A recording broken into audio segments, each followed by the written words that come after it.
I think that it's our role in society to be the filtering point for all this new information on more holistic and natural approaches to health.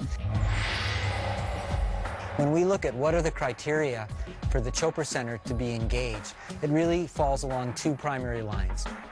One is that there's an ancient tradition of healing that's given us millennia of information that something has value. So we like the fact that there's a wisdom tradition behind it. And of equal importance to us is that there's some scientific validation that what the ancient healers or wisdom traditions have been saying for centuries or millennia can be verified through the scientific modality.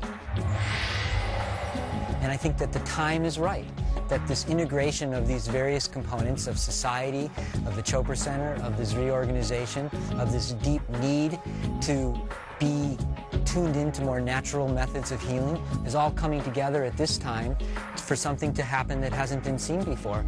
And we're really enthusiastic and excited to see this as this next step.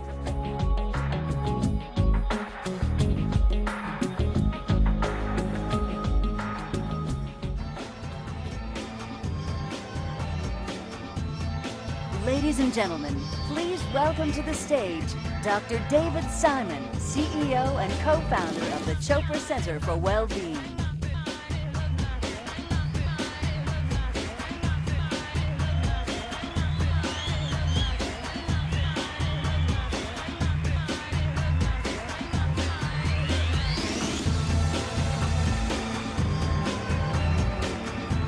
Thank you.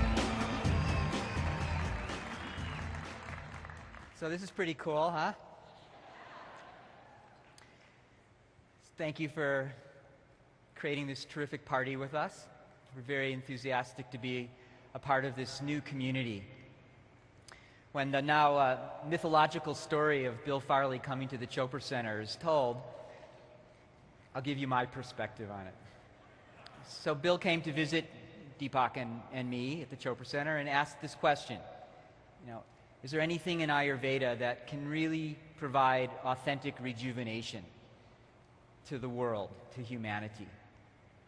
To me, it was a particularly important question because just a day or two earlier, I was doing math with my 10-year-old daughter. And after she was getting the principal, I said, okay, Sarah, here's a problem for you. You're 10 years old, and I'm 56. So how old will I be when you're my age? So she started thinking about it, and then she looked at me and she said, dead? So when Bill was asking the question about something that would restore the potency and rejuvenation, it had a personal influence on my life. And we're really happy to see this community being created because this is really the core reason, this is the core intention behind our involvement in this project. That, for years, for decades, Deepak and I and the terrific team of the Chopra Center, many of whom you'll meet over the course of the next day and a half, have been dedicating our lives to awakening, healing, and transformation. And the idea that we could use this portal of this beautiful, deeply honoring nutritional to start a greater conversation about health and wholeness is something that's really dear to my heart. So again, it's a great honor to be here with you. My dear friend, Berry Gordy, who founded Motown Music, years ago said to me that there are rare opportunities in life where you can do something good and also do something well.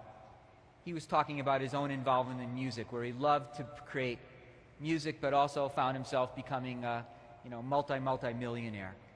And he was saying that he thought that the Chopra Center had the same possibility of really having authentic opportunity to transform and help people heal and achieve balance, and if done properly, should also bring tremendous abundance to do good and to do well.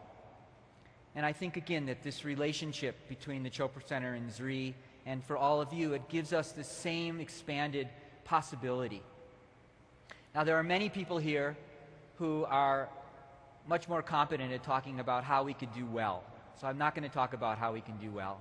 But I do want to spend my time with you talking about how we can do good, how we can really make something that's important for our lives personally, for our families, for our communities, and for anyone that we touch with our information. So let me have the first slide. There it is, going for gold. I wanted to draw upon some amazing deep knowledge that comes from the tradition of Ayurveda. And the great rishis, the great knowers of Ayurveda, had a very clear intention. When you look at the original textbooks, which go back in written form 4,000 or 5,000 years, the first issue addressed is, why do we have Ayurveda? And in these great textbooks, the books of Sushruta and Charaka and Bhagavad, it says, the gods took pity on humanity. They saw that despite our intelligence, we were prone to make mistakes, and that as a result of the consequences of our less than fully conscious choices, we suffered. And so Ayurveda was presented to humanity through the divine forces as, in a sense, an operational manual for human beings. Unfortunately, when we're born, the instructions aren't in the packaging. So we had to create those instructions, and in many ways, Ayurveda, this science of life, is the instructional manual for being a human being. According to Ayurveda, there are 4 primary components of life that if we can be successful and master those 4 components, our lives will have meaning, our lives will have purpose, our lives will bring us happiness, our lives will bring us joy, so that at the end of our life, we can look back and say, that was a great experience. And then, rather than having to come back and repeat the class, we can take a higher level of experience.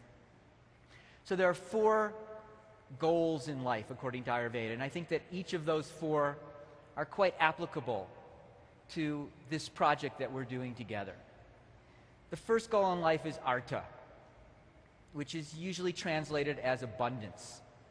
And the basic understanding is that if people are struggling for survival, if they're worrying all the time about making a living, paying their mortgage, how they can get their kids into good schools, how they can have enough food on their plate, it becomes very difficult to think about higher level concerns, to be thinking about your neighbor or your community or your planet or the other sentient beings that we share this delicate ecological system with.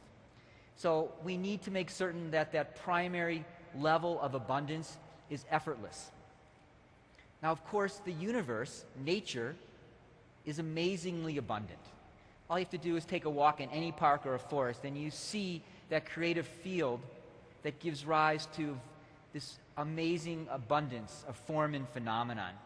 So as we connect ourselves more deeply with the intentions of the universe, the intentions of nature, our lives naturally become more and more abundant.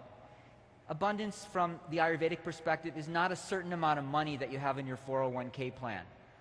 It's the bandwidth that you can operate in. It's the amount of energy that you can allow flowing through your life. One of my favorite poets is a great Sufi mystic named Hafiz, who was in the 14th century. And he said, as his awareness expanded, he began to recognize that he was just a hole in the flute through which the divine breath flows. And when that hole becomes unimpeded, then the energy and the power of the divine, of the sacred, of the universe, just spontaneously finds its fulfillment flowing through our lives. And abundance is just obvious. At the Chopra Center, our commitment has always been, we provide value to people's lives. We don't have to sell anybody anything. We just educate people about what we have found in our own lives to bring comfort, to bring healing, to bring transformation, to bring balance, to bring awareness, to bring happiness. And if we're authentic in that message, people knock on the door. You know, Emerson said, "What you are shouts so loudly in my ear, I can't hear what you're saying." So it's our whole intention behind everything we do is to make certain that all the representatives of this knowledge are living embodiments of abundance, that they radiate abundance through their thoughts and their words and their actions, and that they're authentic representatives of this message of healing and wholeness.